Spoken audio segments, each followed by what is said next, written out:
Okay, mic check, mic check.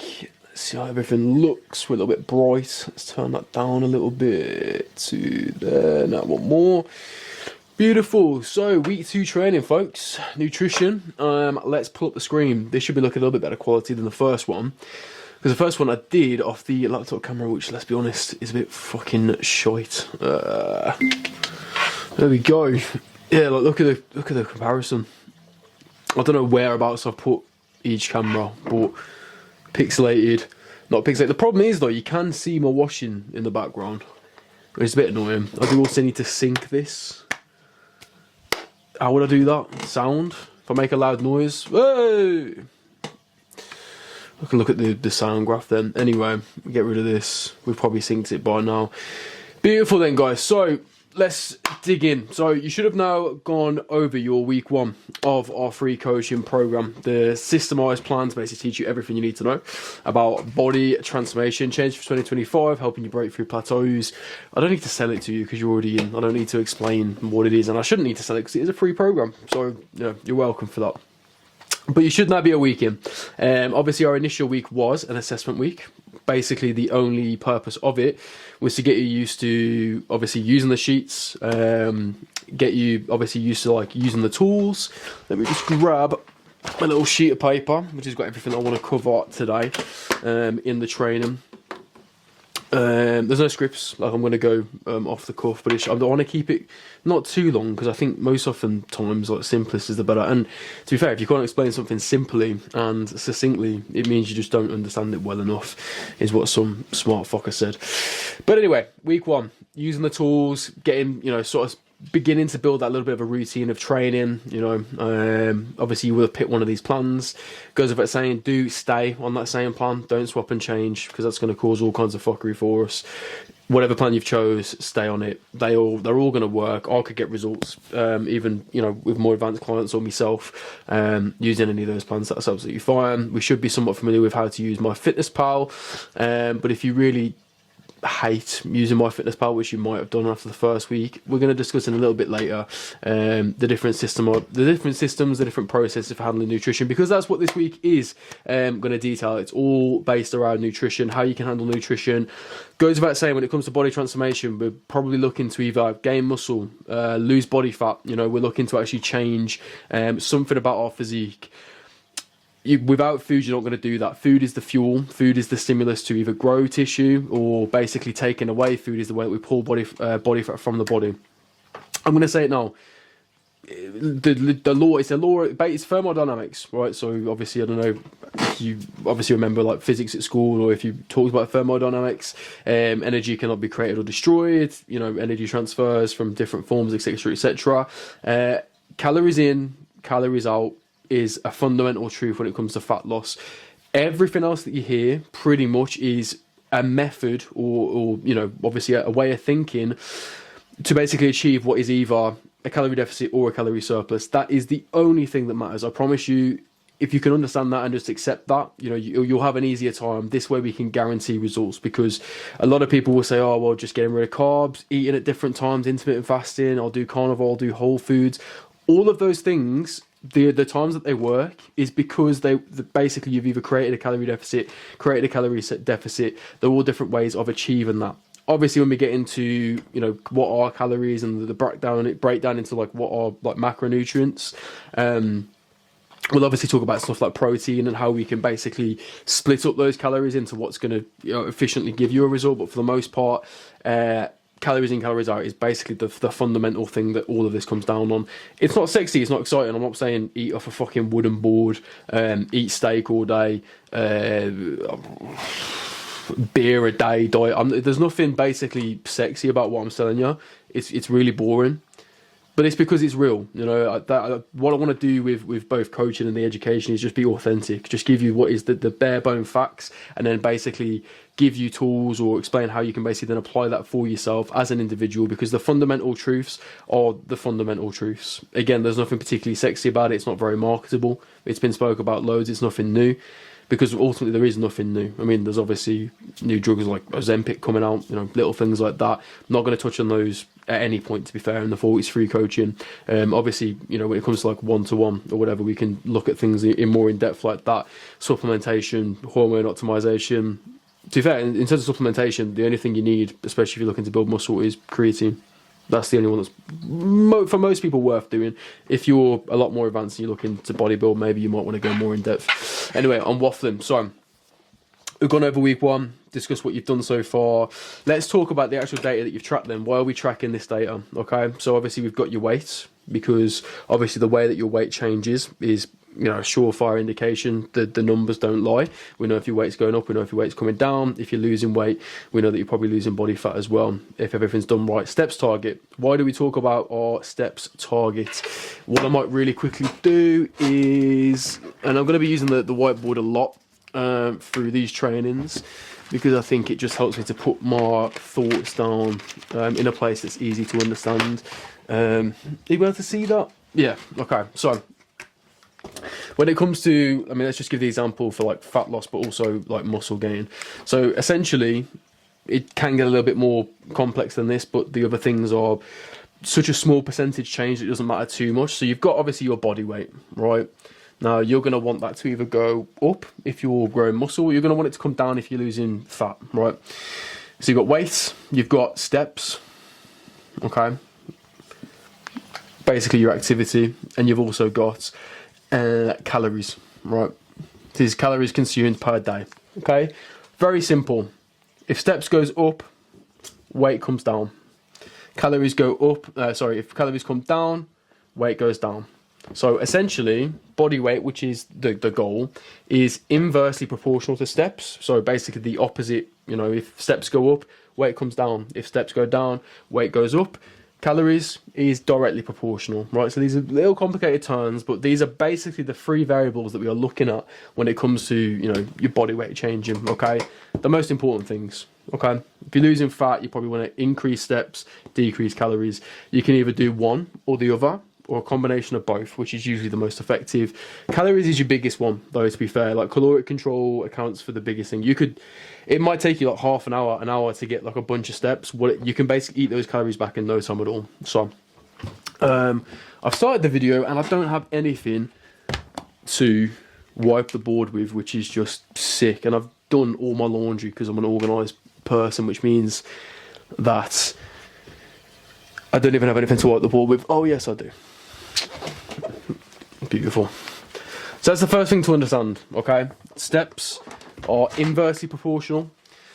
Obviously, calories are directly proportional. And those are the 2 things. Again, there are more things to think about, right? But these are the 2 main ones. So, in your initial week, you've probably tracked your calories, hopefully. So you know how much you've had going in. You've tracked your weight. You've tracked your steps, okay? If you haven't, you might want to do another week of doing that. So then what you can look at this, right? Your weight is either going to have moved from here to here in a way that you like. Sometimes it takes another week, right? So you might want to do like another week of data here, and you're going to see how your weight's moving relative to what your step average is per day and what your calorie average is per day as well, okay? So you know that if the weight isn't moving in the way that you want, you can basically either decrease calories or you can increase activity. Obviously, the thing that's coming to mind now is people are probably wanting to ask, like, oh, what about cardio? And cardio can... Where's my Pepsi Max? Oh, over here. There we go. I ain't got ADHD, I swear. I haven't got ADHD. But I'm trying to keep basically these videos, these trainings raw and authentic, because I think if they are more raw and authentic, it's a good sign that you probably actually can apply things. Because if they're too edited or too flashy and you just click off, you know, you probably haven't got the attention span or the level of focus to do what you need to do. More on that when we get to the final training, because we talk about mindset and lifestyle and stuff like that. Anyway, I've got Pepsi Max now. Can't remember what I was going to say. It's gone. It's gone. I do remember what we were going to say. So you can basically what this obviously will do is give you the averages, right? So it'll give you the average calories consumed, your average steps. You can then see how your weight moves. How do you know how you want your weight to move? Real simple. Come back to the first sheet. If you're looking for weight loss, right? Basically, you want to be somewhere in the region of sort of £1 to £1.50 per week is nice rate of weight loss. It can change a little bit in the beginning. You can go a little bit more aggressive as time goes on. You might want to slow down a little bit. But if you're trying for fat loss, we want to see you decreasing by like £1 to like £1.50 per week is a good range.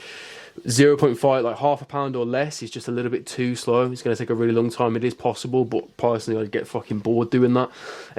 Anything £2 and above initially again might be okay, but as time goes on you probably do it going a little bit too aggressive, like, well, in fact a lot too aggressive. We don't really want to be doing that. In terms of weight gain, again, £1/2 to £0.75 per week is a nice sort of range that we want to see, basically the weight moving up on average. Anything sort of like £1 and above, like, again, like if you're really responsive, like £1, just over £1 might not be too bad. But when you start getting like £1.50 above, when you're trying to grow muscle, basically a big percentage of that is just going to be body fat. I'll say it right now, dirty bulking, unless you're somebody that just wants to really go super aggressive. If you've really struggled with building muscle, putting on weight before, dirty bulking is just a complete fucking waste of time. Just stop doing it. Right, so talk about track data and how to manipulate to get to the desired result. So if you're not seeing things like change, like how much would you change in terms of obviously like your numbers, how many calories would you take away? I'd say maybe start with like 5%, 5 to 10%. In terms of steps, just maybe add a couple thousand, like move it like that, and obviously try and, same as you would in training, which is in the gym, which is next week's training. Same as you would like progressive overload. You want to basically make like small subtle changes, kind of like just enough, like basically minimum effective dose is ideal to keep things nice and sustainable. But like 5 to 10% on the calories, either up or down, depending on obviously which direction you go in, and with steps probably like 1,000 to a couple thousand per day on average, and see how that kind of changes things for you. So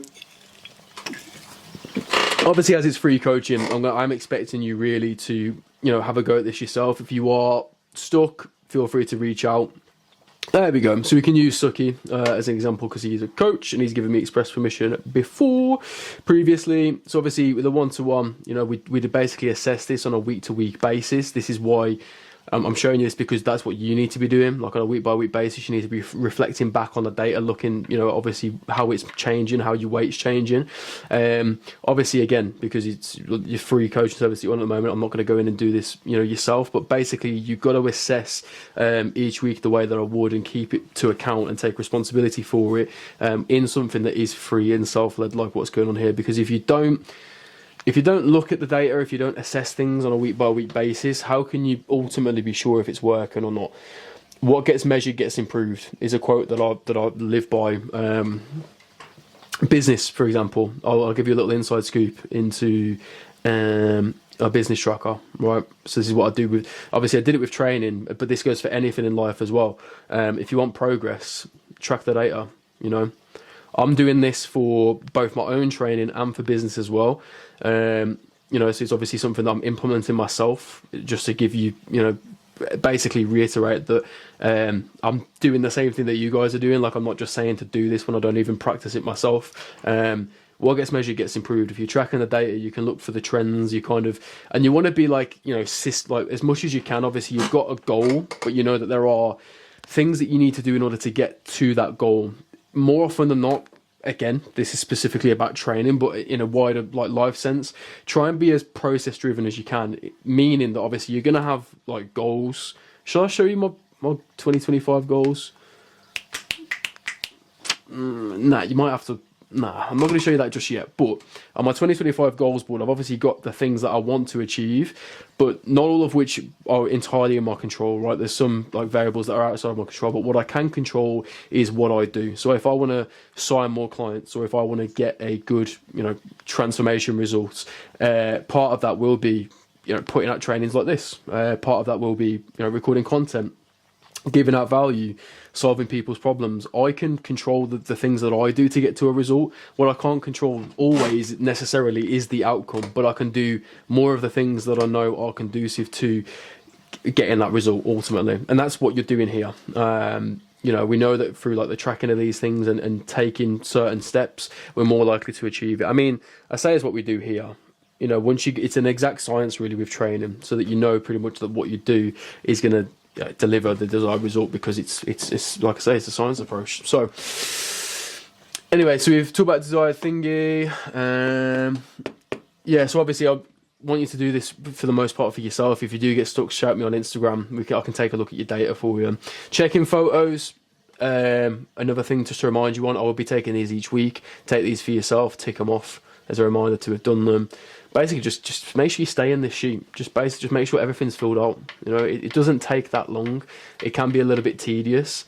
You know, it's sort of, again, it's this thing of like what you prioritize. But ultimately, if you really do want the result, do the work that's in front of you on this sheet, and it will work. So you understand now it's a numbers game, right? So in terms of like calories in, calories out, what I want to do for you now is break it down a little bit more and go into a little bit, you know, obviously in nutrition, because it is calories in, calories out. But again, naturally, you know that I could write you a McDonald's meal plan, right? So I could write you a meal plan purely from McDonald's food items, okay?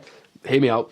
I could write you a meal plan purely from McDonald's-based food items, and you would lose weight in the beginning. The problem with that is it's not going to be very sustainable. These are low-satiety foods, which I'll explain in a moment, meaning it's going to make you feel more hungry. You're very unlikely to stick to 1,500, 2,000 calories a day only eating McDonald's food, because you can eat about 5 of those meals and you're still not full, okay? So you understand it's a numbers game now, but I want to break it down a little bit more and explain to you how you can hit those calories easier, so you can get to your target number of calories in an easy way, and how you can also, once you've got to those calorie targets and you've done it for a little bit of time, how we can make that sustainable. So in a diet, you don't get, you know, too hungry, or like if you're trying to bulk, you don't basically end up stuffing and forcing food in too often. So we're going to come off the loom now. Right then, so we've moved downstairs into the kitchen. A little bit of change of scenery, hopefully hold some attention a little bit better. And as I said upstairs, I'm basically going to break things down and educate you a little bit on how you can make the process of hitting a calorie goal or a protein goal a little bit easier, and obviously why it's important. And just basically just make sure that your knowledge and the education there is sound. Again, I'm not going to go into anything too in-depth. I'm not going to go into anything that's really like sort of going down the fad diet, although I'm going to touch on them and explain why they might work. But I don't want to go into anything opinion-based. Like, this is literally just basic facts you can look up and verify on Google or studies. There's nothing here that I'm, again, like what I was talking about upstairs, there's nothing really that I'm going to go through with you here that's particularly exciting or sexy. But it is going to deliver a sexy result. So if you can pay attention and apply, then you're going to, probably be sexy, or at least by most people's estimations. I mean, you know, some people. Anyway, moving on. Calories. What are they? Break it down into macros. So, calories. What is a calorie? It is basically a measurement of energy. That's what a calorie is. Okay. So food obviously has like an energy value, right? So that's where we get our energy from. The calorie is just a measurement of that. They basically actually think it's probably, I don't know if it's changed nowadays, but one of the ways in which they used to basically measure the amount of calories in food was basically to burn it and see how much heat energy came off the food. That's how it's calculated.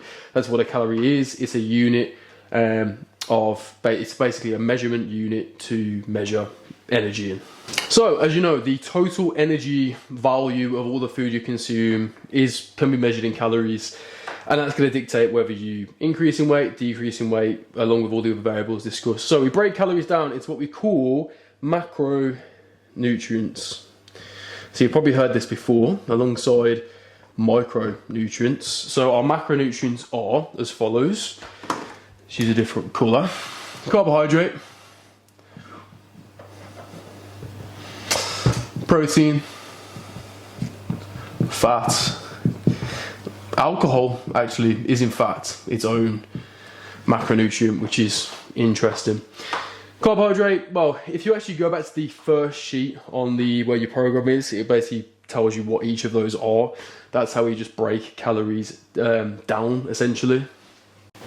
So I'm going to tell you straight off the bat, as long as you're getting a general balance of things, eating most whole food, single ingredient, more on that in a moment, For a physical result only, in the short, kind of like short to mid-term, unless you've basically eliminated it completely, carbohydrate and fats don't actually matter all that much. It's more the total amount of nutrients that are coming in, because essentially carbs are essential for energy, and obviously your brain runs off mostly carbohydrates, but things like fat through a process called ketosis can be transferred into energy.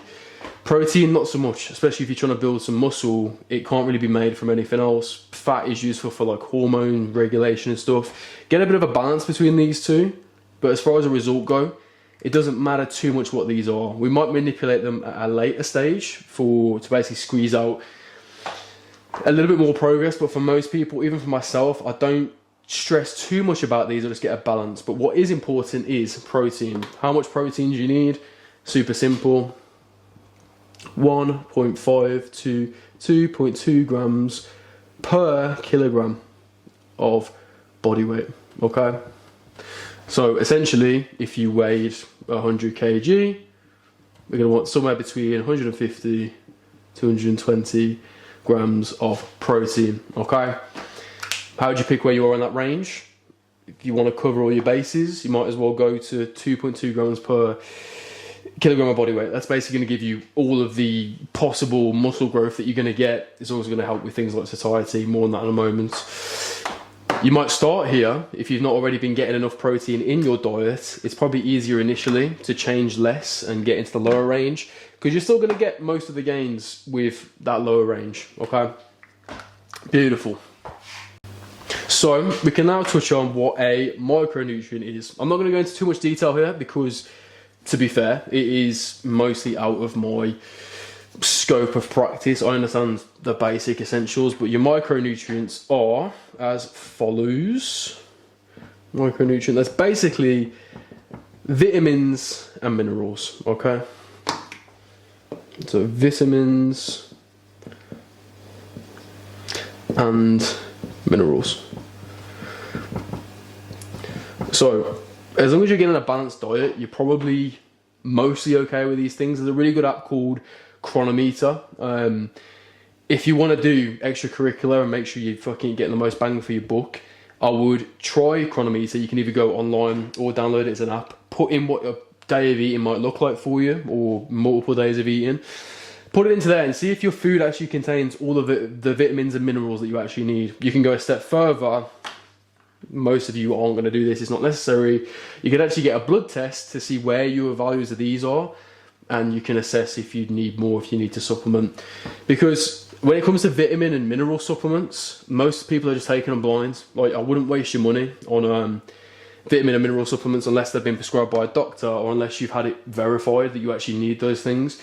Most of it is just going to get excreted through piss. You might not, like a lot of people might supplement with zinc, for example. You might not even be deficient in zinc. Like, how do you know? Well, I feel tired. So you've taken a supplement because you feel tired. It could be 100 different reasons why you're tired. Probably because you stayed up wanking till 4 AM. Anyway. So that is calories, how they're broken down, macronutrients, micronutrients. That's everything you consume. That's the umbrella of what goes in your mouth. Steady. What we have up next is BMR. It stands for basal metabolic rate.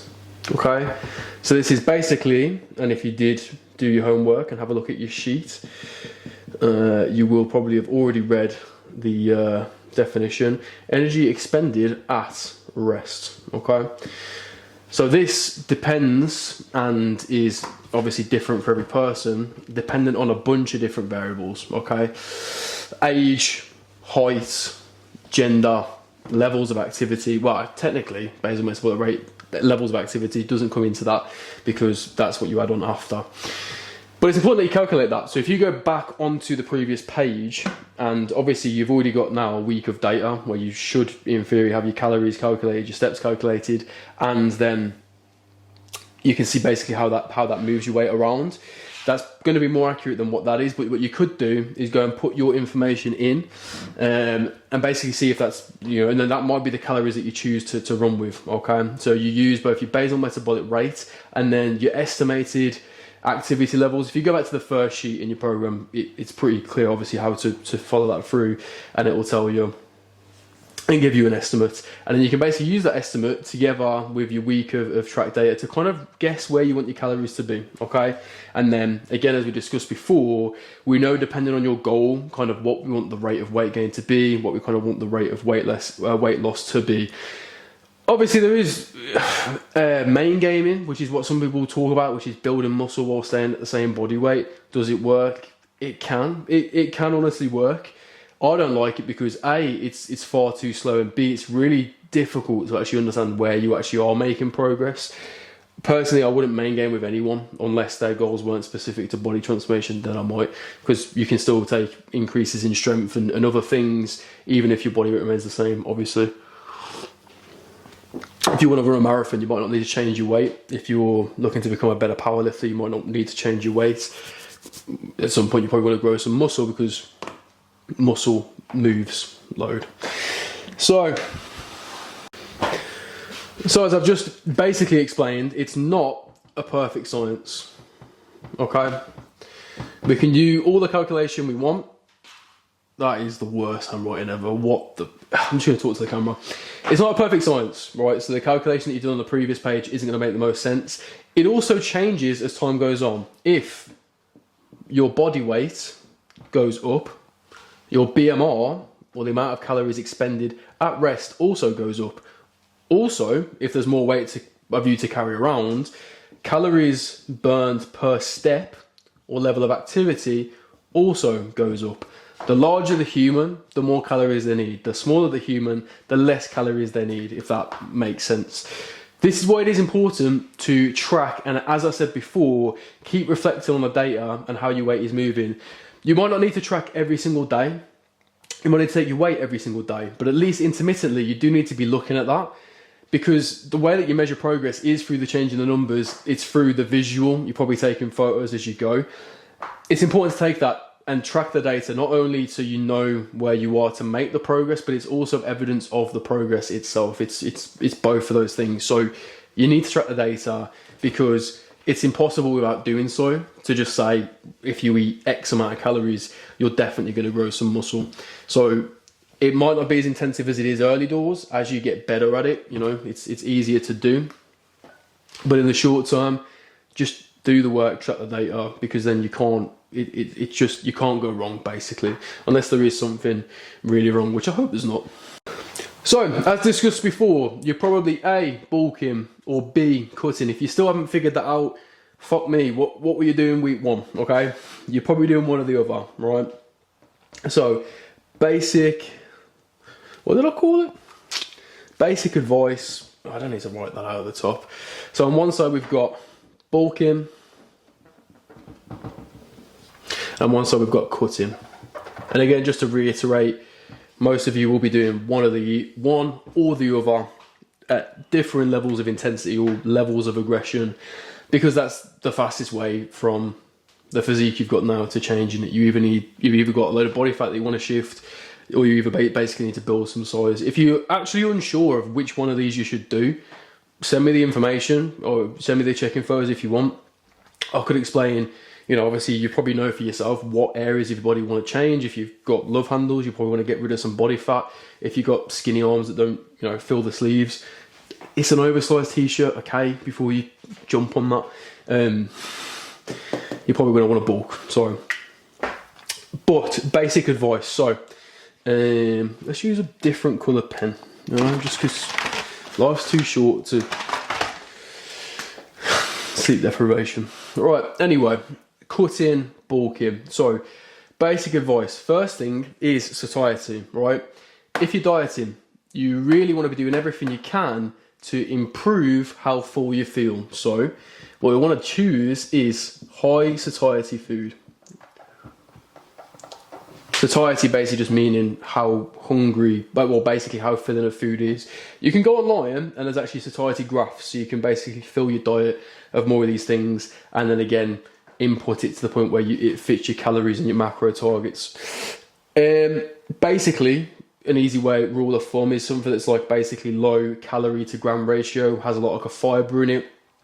Fruits, veggies, Protein is the most basically the most satious macronutrient. Protein actually helps you to feel more full. So it does help when you're cutting, going back to the previous point of 1.5 to 2.2 grams. If you're struggling with hunger when you're cutting, just increase protein and you will feel more full and, you know, basically eat less shit.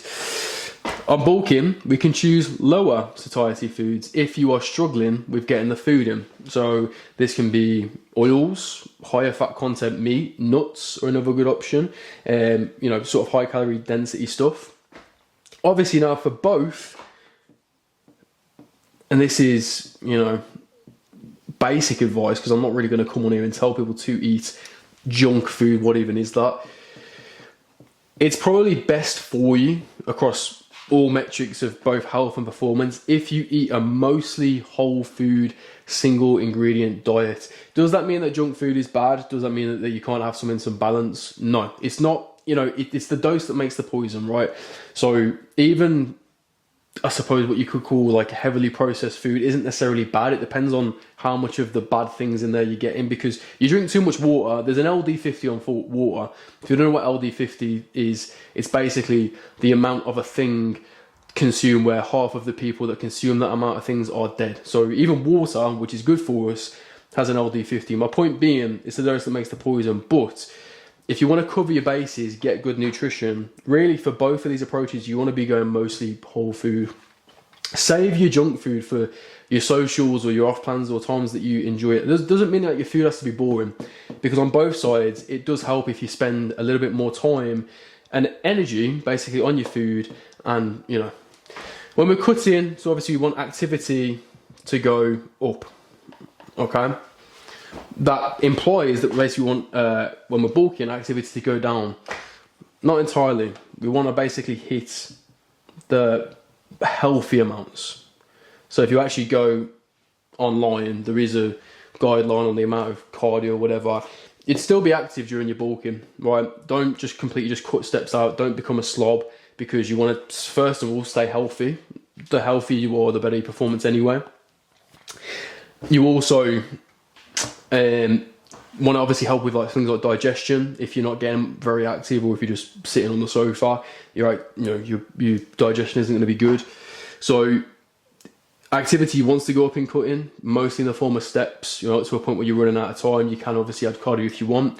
Bulking doesn't necessarily mean that activity plummets to the ground. You just want to keep, you know, somewhat active, etc., etc. So another thing to think about is appetite suppressants, or like appetite basic things that go up. There are drugs and different things that you can consume that may suppress, meaning reduce hunger or increase hunger. Caffeine, right? Something that most of us probably consume, is an appetite suppressant, meaning that in theory, the more that you consume of it within a healthy range, up to 400 milligram a day for most people, the more you consume, the better. If you do consume nicotine, this is something that I've basically touched on with clients. Smoking's all bad. Vaping, how do we know? Nicotine gum and Zins, it's probably the jury's still out. I'm not a doctor, do not take my advice. But there are some forms of nicotine that probably aren't going to be problematic from a health standpoint. Nicotine is a very powerful appetite suppressant. I'm not saying to get addicted to nicotine. Please don't do that. In fact, I'm not giving advice to do that. I'm just laying out the facts that there are things that may suppress or, you know, obviously increase hunger. So anything that you do consume on a day-by-day basis, anything that you do drugs-wise, it might be worth looking into how they affect what your hunger is. This could even be like, you know, medication that you take, because that might explain a little bit, you know, what might be happening there. And obviously with either diet here, really the first priority probably is protein. Make sure you're getting like an adequate amount, and then you filter in with the rest. So again, when you cut in high satiety foods, try to de-stimulate your food a little bit. You know, the less sort of shit or sort of like really just ultra palatable food, takeaway, that sort of thing that's made to feel good. You're going to have an easier time here. If you are struggling to get that food in, you can even input a little bit of that on this side. But overall, yeah, that's basically the different approaches on how to choose the foods that you're choosing. So obviously, macro goals, getting a nice spread of vitamins, you could even check that. And then obviously between these two, Both are going to be a whole food approach. Activity you can do is like a secondary thing. Look at things you're consuming that might suppress or increase hunger. And when you cut in, look for higher satiety food options and lower satiety. And that doesn't mean it has to taste bad either. Obviously, it's important with both of these things that you actually enjoy the diet that you're eating. If you hate the food, whether you're bulking or cutting, you're not going to stick to it. It's going to be less sustainable. That's a point that needs to be hammered home. All right, then that. So, to a certain extent, you now understand how to pick the amount of calories coming in, how to break it down into your macros, getting the spread of micronutrients. You know what foods, depending on what your goal is right now, might be more beneficial, might be less beneficial. What I want to talk about now is the process, okay? And in that, we're going to basically, it's kind of the most effective is the most tedious, because you've got to do the most to basically make sure that you are on track. So at the top is most effective, but obviously at the bottom is going to be, I'm going to change that, because that doesn't necessarily mean that the bottom is the least effective. If it's applied really well, it could be incredibly effective. Basically, these ones at the top is a high guarantee. So you know that if you do the top process, okay, you're pretty much guaranteed to work as long as you're applying the information correctly. Oh, Jesus. At the bottom is low guarantee. So you're not entirely sure if what you're doing is going to work. Okay, so you're probably thinking, well, I'm just going to do the top process, the highest guarantee. Well, the thing is, it's the hardest to follow. Yeah, it's hardest to apply. And this is the easiest to follow. Okay.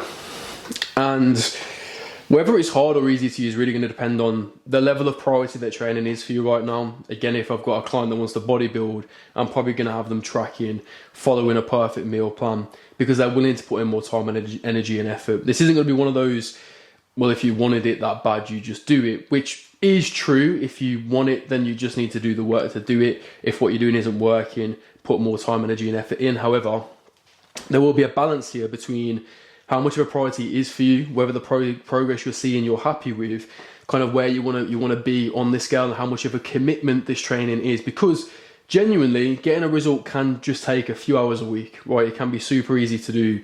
That's what I'm trying to teach you through doing this, that once you've kind of got the know-how and the basic fundamentals, if you're not lost in the source of all this opinion online, it's, you know, yeah, you get what I'm saying, you know? It can be super easy to apply once you understand, like once you know that. Because like for me, it's been doing it for so long, it's so easy to do that it's just automatic. I don't have to think about my training or think about my nutrition, apart from when changes are required. It just sort of happens because I've been doing it for so long. So at the top, track. Second is meal plan. We'll do this in a different color again. So track, meal plan. Why have I written that as an R? Fuck me. Tell you what, guys, it's a good job I became a coach and not an English teacher. Meal plan, elimination / fad. Because you know that I've knocked fad diets a lot, but the reality is they do sometimes work because of the principles we talk about, and sometimes they can simplify it. I do use them with clients sometimes, more on that in a minute, or principle eating. So this is the way that I rate it, right? Okay, so the most tedious is to track every single thing that you put in your mouth, right? But by doing that, you guarantee you know exactly what's coming in, and you know exactly how to change it based off of that, okay? So when you're tracking food, I'd expect you to be weighing everything so it's accurate, unless it's just a single serving size, then obviously you can go with that. Apps like MyFitnessPal, obviously my one-to-one team will use the tracker within Kahunas. You guys obviously don't have access to that, so either MyFitnessPal or what I touched on earlier, Chronometer, is another good option. Tracking is the way to guarantee you know exactly what's coming in, you know how to manipulate that to follow it. Second is meal plan, which really is as accurate as tracking as long as you do it right. But obviously, if you're not actively tracking things, you know, there's a good chance where maybe some things will be missed. But you can basically follow a meal plan. This might be the same thing every day. This could be a meal plan for a week. You might change it week to week. But you're not necessarily tracking the food, but you're following a plan of eating. mine exists. I don't know if you can see that on here. I do meal plan because I know that I can follow this and it basically produces what I want it to. I don't like tracking unless I really need to. If I'm dieting or something, I might. But meal plan's the next easiest. Then it's an elimination or a fad diet, and then it's just principle eating. So again, track. You use an app to follow that. It's the most accurate, but it also requires the most effort to do. Or you can lay out yourself a meal plan. This is something like with the one-to-one team, I'd write one for them. I'm not going to give you a meal plan. That's like down to you to put that together and figure that out. Again, though, do shout me if you've got problems. Elimination or fad diet. This is things like your keto, where you might just eliminate carbs, right? You can try, or like maybe intermittent fasting is another example. Carnivore is another example. You can basically follow these ideas of eating where you just eliminate food groups, and they work because ultimately they'll create a calorie deficit or increase protein, whatever it might be. If you're really struggling to follow a meal plan religiously or track your food, you could just try like an elimination or a fad diet where you just basically get rid of one thing. See how you go with that. It might just be cutting out snacks. Snacking in general is just a fucking waste of time. I'm going to create a bit of content on that anyway. Could be cutting out snacks, could be cutting out fried food, it could be cutting out, again, carbs. Like, it's not something that I would personally choose to do because I don't want to be fucking miserable. You know, it also there is some health benefits to certain carbs that you might take in, but can it work? Well, yeah, because it can take away some hyperpalatable food that is carb heavy. So for some people it works. If you are struggling with doing either of these two, maybe try an elimination. And then you just got principle eating. You consume X amount of meals per day that are roughly this size. If you're not losing weight, reduce portion size or take away a meal. Right, this is like really simplistic thinking, okay? You know that you need protein, so you just put a serving of protein with every meal. You know that you need mostly whole foods, so you just eat whole foods. Sometimes just following basic principles like that, reduce portion, take away a number of meals in the day, serving of protein with each meal, whole foods approach, people will lose body fat by doing that, just because they just either took away some shit in one meal or whatever it might be. So like, again, these are kind of like equivalent. The beauty of it, really, if you're a G, you should really be doing all of these things, okay? Together. Maybe track it in the early days. Once you figure that out, following like a meal plan, putting that together. Figuring out for yourself that junk food makes you feel like shit, so maybe you take it away. And you know that the principles of putting together a meal plan, for example, is putting a protein serving with every meal. So it makes it sound like you have to use these processes individually, but actually you probably can use one of or a combination of all of them to achieve a result. Like same with the tracking, like really you're probably thinking ahead and might be inputting food onto your food tracker over like at the weekend for the next week ahead. Technically then you're following a meal plan because you've planned that food ahead. So a bit of a red herring really, because you know you can kind of do all of this together or take different parts to achieve the desired result, but ultimately for 95% of you, to keep it simple, X amount of calories within that protein range. Depending on your goal, you know where to put it now. That literally will give you a result. So, okay, so the last area I want to touch on is systemization, right? So you understand the science behind it, how to figure things out, how to kind of set targets, both in terms of like total calories, macros. I just like to summarize as I go, so just bear with me. We've spoke about obviously what the process of achieving that is. Now, again, we've all got busy lives, we've all got different responsibilities, right? So we've got other things that are important to us. Not all of us are still living at home with parents. Some of you might be, there's nothing wrong with that. Some of you might have kids, some of you might have very demanding jobs, some of you might have very demanding girlfriends. All of these things are taking away your time and energy, right? So you want a training result, you want a physical result, okay? You might have all the time in the world to dedicate to that, but you might also just be using training to, well, ultimately, are you living to train or are you training to live? Because even for me, who's a coach, who obviously training is incredibly important, let me get it right, I'm training to live, right? So I'm not, believe it or not, like based off what you see on social media, training isn't my only personality trait, steady now. And it's also, there's a lot more that's important to me other than training, right? What I'm doing right now, business, coaching, aside from that, other hobbies that I might have. Again, this isn't about me, so we'll just get into this. So you've got other things that are important, right? a lot of people will get into, or they'll start training, they'll have all this motivation. They're willing to do a lot of work in the beginning, even if it's not efficient work, because it's like exciting to them. But then, you know, life might throw them a curveball. They have a kid, they start a new job, they're becoming more social. Like summer's coming around, you've probably got more that you're going to be out of the house more. There's more to do. There's a point where you might not be able to dedicate the same amount of time as you could have. Plus, at the end of the day, who wants to spend more time? You know, time's limited. We're going to get deep now. You know, memento mori. You're going to die one day. You don't want to spend all of your time in the gym, all of your time in the kitchen. This one's about nutrition. So we're going to basically talk about how we can cut down the time spent, you know, on nutrition. So I suppose one of the best methods, but it is the most costly, is you could use a meal prep service, right? So there's a lot in the UK.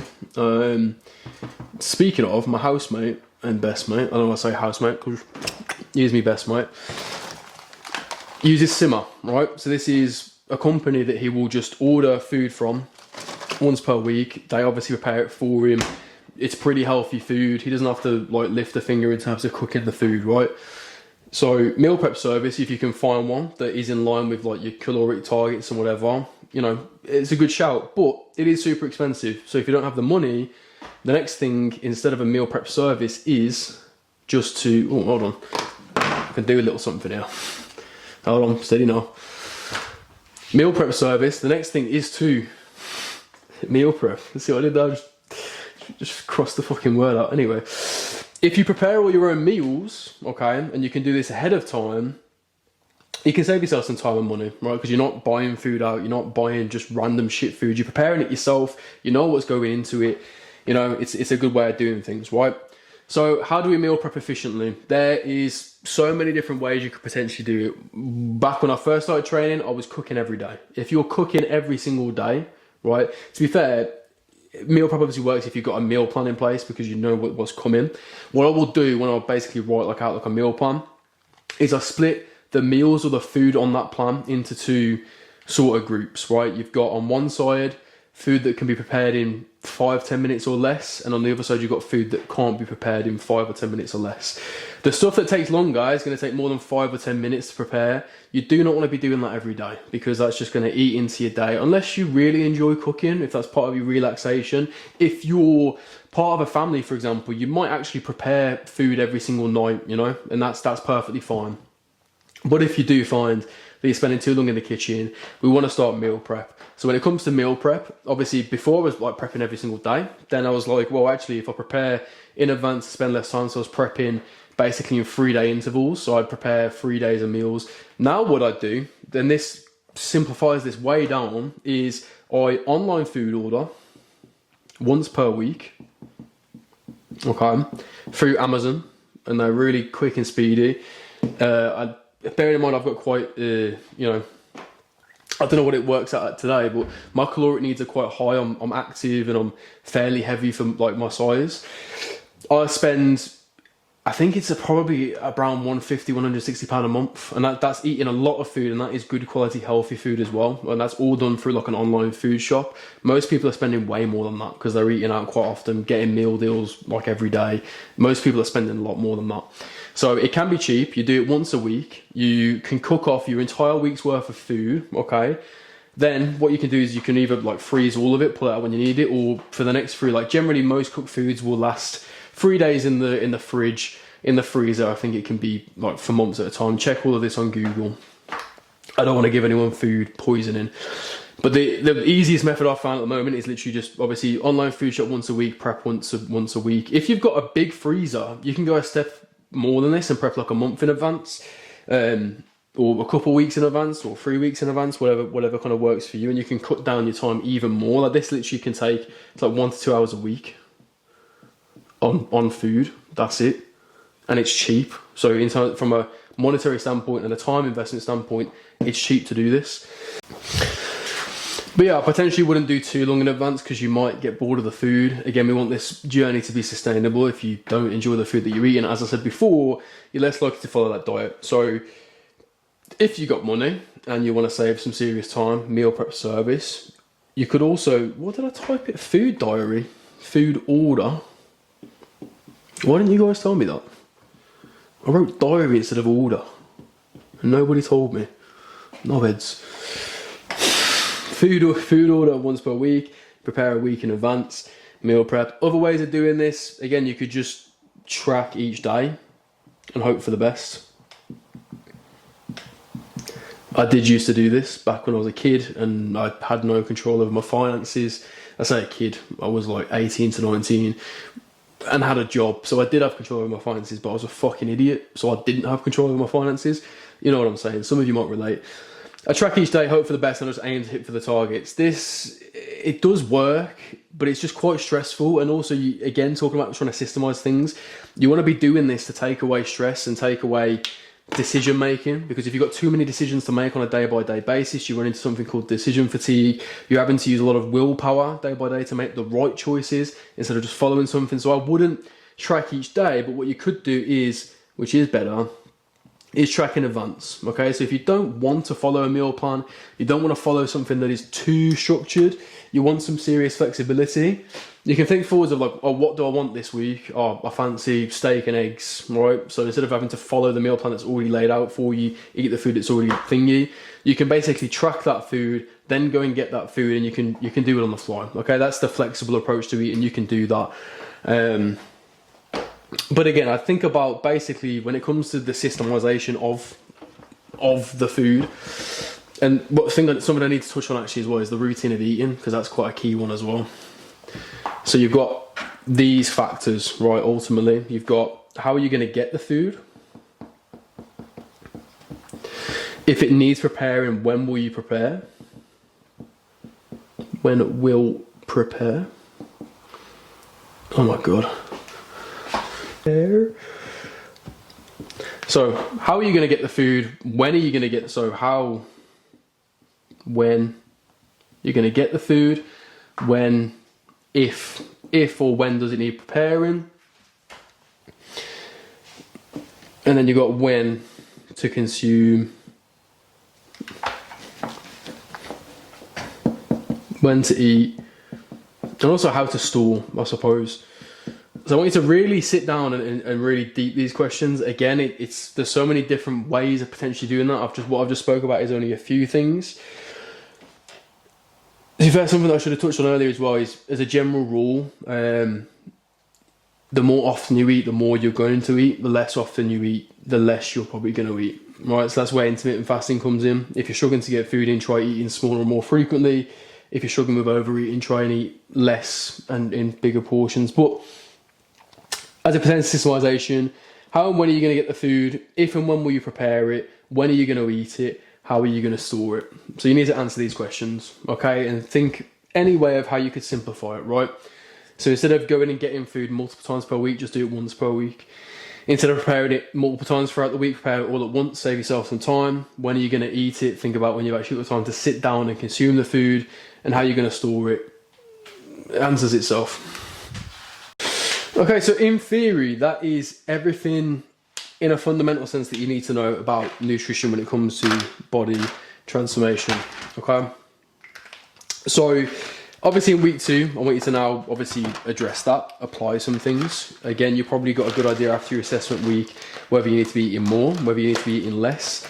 And now what you can think about doing is obviously eating the right things and applying that. The reason I do nutrition before anything else is because it's the one area that people do struggle with the most. So it's going to take a little bit of time for you to figure it out. Just trust the process. Don't give up. You know, spend some time. Be patient. You know, with obviously finding what plan or system is going to work for you.